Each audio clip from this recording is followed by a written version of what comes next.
ilmu mengenai tentang penyakit hati dan obatnya. Penyakit itu banyak. Salah satunya adalah marah, sombong, ujub, ria, suuzon, hasad, dengki, bahagia ketika melihat orang lain susah, susah ketika melihat orang lain bahagia. Itulah hasad. Itu adalah berbagai penyakit hati. Jadi sahabat billah, ada dua penyakit dalam diri kita.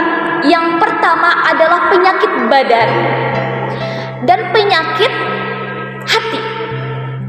Kalau penyakit badan kan kelihatan, kita merasakan pusing, panas badannya, itu penyakit badan. Terlihat dari wajahnya yang asalnya segar jadi pucat gitu. Nah sahabat billah, perlu kita ketahui, dalam diri kita itu hati yang sehat, hati yang sakit, dan hati yang mati. Disebutkan 3 macam hati, yaitu 2 hati yang terkena fitnah, terkena sebuah cobaan. Pengen ini, pengen itu, kayaknya gak suka lihat orang lain bahagia, kayaknya pengennya kenikmatan orang lain tuh hilang. Mungkin ada orang yang seperti itu. Insya Allah di sini tidak ada yang seperti itu. Dan satu hati yang selamat, hati yang terkena fitnah adalah hati yang sakit dan hati yang mati.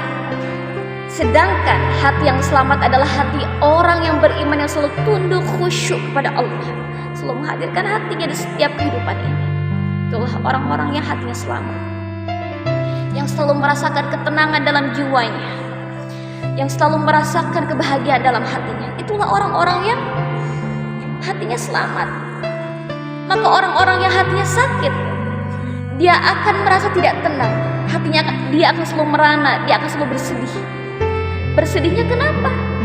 Karena kenapa aku tidak seperti dia?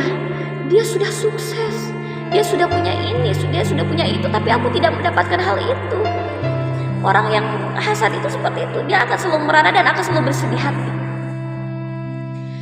Kita akan membahas mengenai tentang hasad lebih luas. Jadi sahabat billah, ketika kita mencintai diri kita sendiri, maka kita pun harus mencintai saudara kita seperti mencintai diri kita sendiri. Di dalam sebuah hadis Al-Arba'in An-Nawawiyah yang ke-13, An Abi Hamzah, dari Abi Hamzah, Anas bin Malik radhiyallahu anhu, semoga Allah meridhoinya, khadimi Rasulullah sallallahu alaihi wasallam, pembantunya Rasulullah sallallahu alaihi wasallam, anin Nabi sallallahu alaihi wasallam, dari Nabi sallallahu alaihi wasallam, qala, bersabda Rasulullah, la yu'minu ahadukum, tidak beriman salah seorang di antara kalian, hatta yuhibbu li akhihi, sehingga dia mencintai saudaranya, ma yuhibbu li nafsihi, seperti dia mencintai dirinya sendiri. Rawahu Bukhari wa Muslim. Nah, mencintai itu bisa jadi berkaitan dengan din, agama, dan dengan dunia.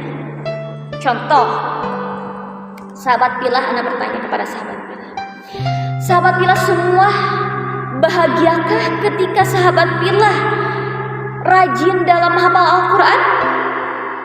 Bahagia? Bahagia. Apakah sahabat billah bahagia ketika sahabat billah rajin dalam qiyamul lail? Bahagia. Apakah sahabat billah bahagia ketika Allah anugerahkan, dimudahkan untuk majelis ilmu? Bahagiakah? Bahagia. Maka dalam hal ini kita pun harus bahagia ketika melihat saudara kita mendapatkan sebuah kenikmatan tersebut, walaupun kenikmatan itu belum ada dalam diri kita. Misalkan sekarang masalah dunia, misal sahabat billah, apakah sahabat billah bahagia ketika sahabat billah mempunyai rumah yang bagus? Bahagia? Pasti bahagia.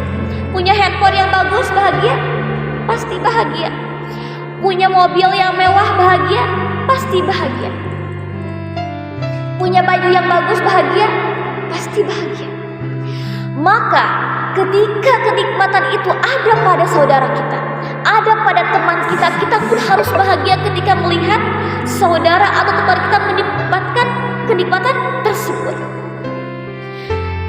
Saudara kita mendapatkan kenikmatan dalam hal rumahnya bagus, bajunya bagus, handphonenya bagus, kita harus bahagia, jangan ada rasa hasad atau dengki. Cintailah saudaramu seperti mencintai diri kita sendiri.